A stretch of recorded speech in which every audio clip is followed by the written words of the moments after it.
ግን አንድ ጥያቄ ብዙ ጊዜ ተደጋጋሚ ይጠየቃለሁ። ምንድነው ለመጨረሻ ጊዜ የወር አበባ ያየሁበትን ቀን አውቀዋለሁ፣ ግን መውለጃ ጊዜ መቼ ነው የሚል ጥያቄ ማለት ነው። እንግዲህ በቀላሉ ሁኔታ አድርጌ ላስረዳችሁ መሰላችሁ። ቀኑ ላይ ለመጨረሻ ጊዜ የወር አበባ ያያችሁበት የመጀመሪያው ቀን አለ አይደል?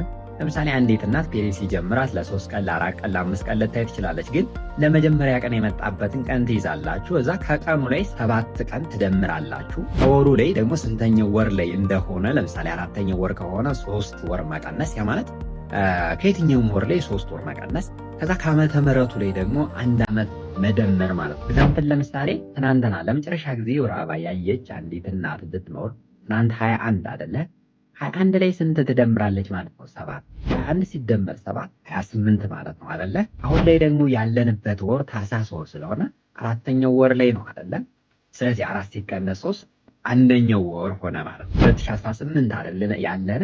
2018 ሲደመር 1 2019። ስለዚህ እንዴት ሆነ ማለት ነው? 21 ሲደመር 8 28 የሚቀጥለው መስከረም 2019 ሆነ ማለት ነው። ነገር ግን ማስተዋል ያለባችሁ ውድ ቤተሰቦች እዚህ ጋር ምንድነው ይህንን ዓመት ስናልፍ እንግዲህ የኛ ደግሞ ጳጉሜ አለች። ለምሳሌ ጳጉሜ 5 ከሆነች እንግዲህ 28 ላይ ከቀኑ ላይ ነው አይደለ ጳጉሜ የምትደመር እንደምራት 28 ሲደመር 5 ብትሆን ለምሳሌ ብለናል ስንት ይሆናል? 33።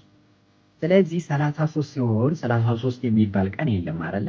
አንድ ወር ከ3 ቀን ማለት። ስለዚህ አንዱን ወር ወደ ኔክስት እንውሰደው። እንግዲህ መስከረም ላይ ብያችሁ አይደለ? ስለዚህ ጥቅምት ይሆናል ማለት ነው። ስለዚህ ቀን 3 ጥቅምት ወር ላይ 2019 ትወልዳለች ማለት ነው። 3 2ኛው ወር 2019።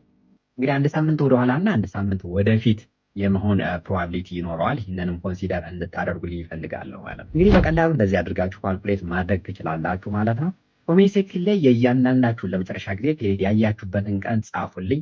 ካልኩሌት እያደረግኩ ነግራችኋለሁ ማለት ነው። በዚህ አጋጣሚ ሰብስክራይብ ያላደረጋችሁ ሰብስክራይብ አድርጉ። ይመቻል።